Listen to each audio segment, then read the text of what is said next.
ఒక్క రూపాయికి విమాన టికెట్. ఆ సంస్థ ఇప్పుడు ఏమైంది అసలు కథ? ఇది 'ఆకాశం నీ హద్దురా' సినిమాలో సూర్య నటించిన పాత్ర గోపీనాథ్. లక్ష్యానికి దగ్గరగా ఉంటుంది. అయితే సినిమాలో చూపించిన కథకు, గోపీనాథ్ నిజ జీవితానికి చాలా వ్యత్యాసం ఉంటుంది. మీరు ఇప్పటికే ఆ సినిమా చూసి ఉంటే అందులో చూపించిన ఈ విషయాలను తప్పక తెలుసుకోండి. ఒక్క రూపాయికి విమాన టికెట్ అనగానే ఆయన్ని అంత పెద్ద పిచ్చోడిలా చూశారు. వేలు విలువ చేసే విమాన టికెట్ను అంత చవక ధరకు ఎలా ఇస్తారని ఆశ్చర్యం వ్యక్తం చేశారు. ఇది అసాధ్యమని కొట్టి పడేశారు. కానీ ఆయన వెనక్కి తగ్గలేదు. అనుకునేది సాధించాడు. ఒక్క రూపాయికి విమాన టికెట్ను విక్రయించి సామాన్యుడిని సైతం సంపన్నుడిలా విహరించేలా చేశారు. ఆయనే ఎయిర్ డెక్కన్ అధినేత జిఆర్ గోపీనాథ్.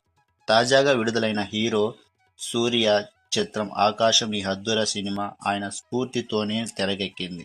ఒక్క రూపాయితో విమానం నడపాలంటే ఎన్ని సవాళ్లతో కూడుకున్న విషయమనేది ఈ సినిమాలో చూపించారు. అయితే అది సినిమా కాబట్టి కొన్ని కల్పిత అంశాలు ఉంటాయి.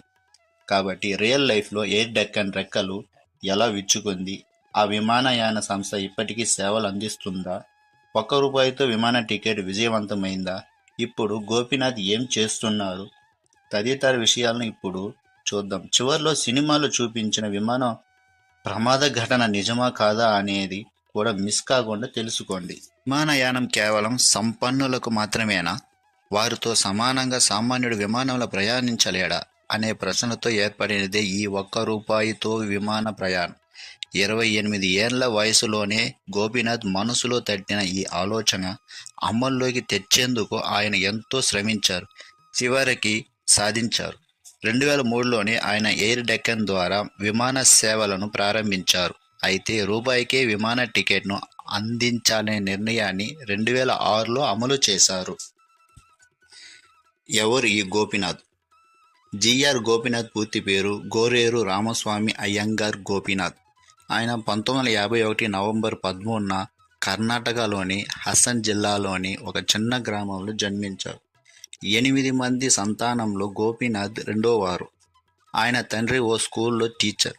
సైన్యంలో చేరాలనే లక్ష్యంతో ఆయన 1962లో బీజాపూర్లోని సైనిక్ పాఠశాలలో చదివారు. నేషనల్ డిఫెన్స్ అకాడమీ పరీక్షలో ఉత్తీర్ణత సాధించారు. 20 ఏళ్ల వయసులోనే ఇండియన్ ఆర్మీ అకాడమీలో చదువును పూర్తి చేసి సైనికుడిగా సేవలు అందించారు. 1971 బంగ్లాదేశ్ యుద్ధంలో పాల్గొన్నారు. 8 ఏళ్ల తర్వాత ఆయన సైన్యం నుంచి రిటైర్ అయ్యారు. సైన్యం నుంచి బయటకు వచ్చిన తర్వాత ఆయన ఖాళీగా ఉండలేకపోయారు. ఏదైనా వ్యాపారం చేయాలని నిర్ణయించుకున్నారు. ఈ సందర్భంగా ఆయన పట్టుపురుగుల పెంపకాన్ని మొదలుపెట్టారు. ఆయన పట్టిందల్లా బంగారమే అన్నట్లుగా ఆ వ్యాపారంలో మంచి లాభాలు గడించాయి. సరికొత్త ఆలోచనలతో మంచి వ్యాపారిగా పేరు తెచ్చుకున్నారు. ఆ తర్వాత ఆటోమొబైల్, హోటల్స్ ఇలా ఎన్నో రకాల వ్యాపారాల్లో ఆయన తన లక్ను పరీక్షించుకున్నారు. చివరికి 1997లో ఆయన డక్కన్ ఏవియేషన్ కంపెనీతో హెలికాప్టర్ సేవలను మొదలుపెట్టారు. లో హెలికాప్టర్లకు మంచి డిమాండ్ ఉండేది. రాజకీయ నేతలు, సెలబ్రిటీలు ఎక్కువ విమానాల్లో ప్రయాణించేందుకు మొగ్గు చూపేవారు. అదే గోపీనాథ్ వ్యాపారానికి లాభాలు తెచ్చిపెట్టింది. ప్రముఖులు ఎక్కడికి వెళ్లాలన్నా ఆయన హెలికాప్టర్ను ఎక్కాల్సిందే. అయితే గోపీనాథ్ అంతటితో సంతృప్తి పడలేదు. అక్కడి నుంచి మరో అడుగు ముందుకేశారు. అదే ఎయిర్ డెక్కన్. 2003లో ప్రారంభమైన ఈ సంస్థ చాలా తక్కువ సమయంలోనే ప్రజాదరణ పొందింది. దీన్ని చిన్న విమానాలు రంగంలోకి దింపి చౌకగా విమాన సేవలు అందిస్తూ తనకంటూ ప్రత్యేక గుర్తింపును తెచ్చుకుంది. విమాన టికెట్ చౌక ధరకే అందిస్తున్నా సామాన్యులకు అందుబాటులో ఉండటం లేదనే విషయాన్ని గోపీనాథ్ గుర్తించారు. ఈ సందర్భంగా 2006లో ఒక్క రూపాయికే విమాన టికెట్ అనే ప్రకటనతో తమ పోటీ సంస్థలను సైతం ఆశ్చర్యంలో ముంచెత్తారు. అప్పట్లో ఆ ప్రకటన సంచలనంగా మారింది. విమాన టికెట్లు కౌంటర్లు సినిమా హాళ్ల క్యూ లైన్ లాగా తలపించాయి.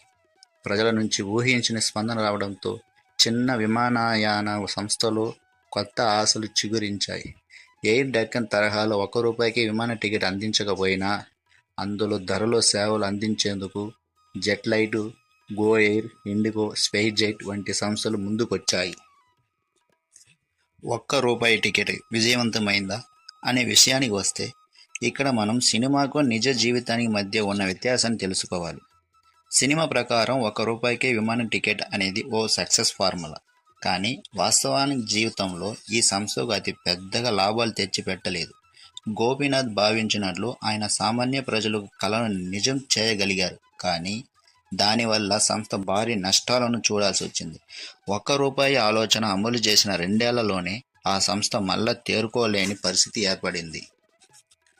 భారీ నష్టాల వల్ల ఎయిర్ డెక్కన్ 2008లో లిక్కర్ కింగ్ విజయ్ మాల్యాకు చెందిన కింగ్ ఫిషర్ ఎయిర్లైన్స్ సంస్థలు విలీనం కావాల్సి వచ్చింది. అయితే కింగ్ ఫిషర్ కూడా విమానయానం రంగంలో ఎన్నాళ్ళు నిలవలేకపోయింది. 2012లో ఆ సంస్థ కూడా తమ వైమానిక సేవలను నిలిపివేసింది. ఈ వరుస వైఫల్యాలకు గోపీనాథ్ భయపడలేదు. ఎక్కడ పడ్డామో అక్కడే నిలదొక్కుకోవాలనే పట్టుదలతో ఆయన డక్కన్ 360 పేరుతో కార్గో విమాన సేవలు ప్రారంభించారు. 2017లో ఎయిర్ డెక్కన్ మళ్లీ మార్కెట్లోకి వచ్చింది. ఏ ఆఫర్ అయితే ఆ సంస్థ నష్టాల్లోకి నెట్టిందో అదే ఆఫర్తో గోపీనాథ్ మళ్లీ తన లక్ను పరీక్షించుకున్నారు. ప్రభుత్వం అందుబాటులోకి తెచ్చిన ఉడాన్ పథకం ద్వారా చిన్న విమానాలతో చిన్న నగరాల్లో చౌక ధరలకే విమాన సేవలు అందించేందుకు ముందుకొచ్చింది.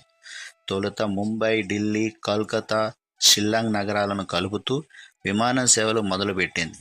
గత చేదు అనుభవాలను దృష్టిలో పెట్టుకుని ఈసారి లక్కీ డ్రా ద్వారా ₹1కే టికెట్ను అందించారు. బ్యాంకులకు రుణాలు తిరిగి చెల్లించకుండా విదేశాల్లో తలదాచుకున్న కింగ్ ఫిషర్ అధినేత విజయ్ మాల్యా వల్ల గోపీనాథ్ కూడా చిక్కుల్లో పడ్డారు. ఎస్బీఐ, యాక్సిస్ బ్యాంకుల నుంచి నిధులు మళ్లింపులో గోపీనాథ్ పాత్ర ఉందనే అనుమానంతో సిబిఐ విచారణ చేస్తున్నారు. 2007లో గోపీనాథ్ ఎయిర్ డెక్కన్ను మాల్యాకు అమ్మేసి కింగ్ ఫిషర్ బోర్డులో సభ్యుడిగా ఉన్నారు. తాజా కరోనా వల్ల ఎయిర్ డెక్కన్ సేవలు నిలిచిపోయాయి. ప్రస్తుతం ఈ సంస్థ ఒక air bus A320, ATR-42, ATR-72 విమానాలను మాత్రమే నడుపుతుంది. ఆకాశం నీ హద్దురా సినిమాలో చూపించినట్టు కొన్ని ప్రమాదాలు నిజంగానే చోటు చేసుకున్నాయి. 2003లో ఎయిర్ డెక్కన్ విమాన సేవల ప్రారంభోత్సవంలో భాగంగా బేగంపేట విమానాశ్రయం నుంచి విజయవాడకు తొలి విమానం నడిపేందుకు ఏర్పాట్లు చేశారు. తొలి విమానంలో ప్రయాణించేందుకు అప్పటి ప్రముఖ రాజకీయవేత్త ఎం. వెంకయ్య నాయుడు తదితర రాజకీయ నేతలు విమానంలో కూర్చున్నారు. విమానం టేకాఫ్ అవుతున్న సమయంలో ఒక ఇంజిన్లో మంటలు చెలరేగాయి. రన్వే మీద ఉన్నప్పుడే ఈ ప్రమాదం చోటు చేసుకోవడంతో పెద్ద ముప్పు తప్పింది. కానీ 2006లో ఎయిర్ డెక్కన్ 108 విమానం బెంగళూరులోని HAL విమానాశ్రయంలోని రన్వే మీద ల్యాండ్ అవుతూ పక్కకు జారిపోయింది. ఈ ప్రమాదంలో 5 ప్రయాణికులకు స్వల్ప గాయాలయ్యాయి. విమానం బాగా దెబ్బతింది. ఓకే అండి, ఈ విమానయానం కేవలం సంపన్నులకు మాత్రమేనా? వారితో సమానంగా సామాన్యుడు విమానంలో ప్రయాణించలేడా అనే ప్రశ్నలతో ఏర్పడినది ఈ ₹1తో విమాన ప్రయాణం. ఇది ఆశ నిరాశ అయిపోయింది కదండి. ఓకే అండి, ఈ వీడియో మీకు నచ్చితే లైక్ చేయండి, షేర్ చేయండి, మా ఛానల్ని సబ్స్క్రైబ్ చేయడం మర్చిపోవద్దు. అలాగే బెల్ ఐకాన్ని ప్రెస్ చేయండి. అప్పుడే నేను వేసే కొత్త టాపిక్ వీడియో మీకు నోటిఫికేషన్ ద్వారా వస్తుంది. ఓకే ఫ్రెండ్స్, నెక్స్ట్ వీడియోలో నెక్స్ట్ టాపిక్ మీద కలుద్దాం. అంతవరకు బాయ్.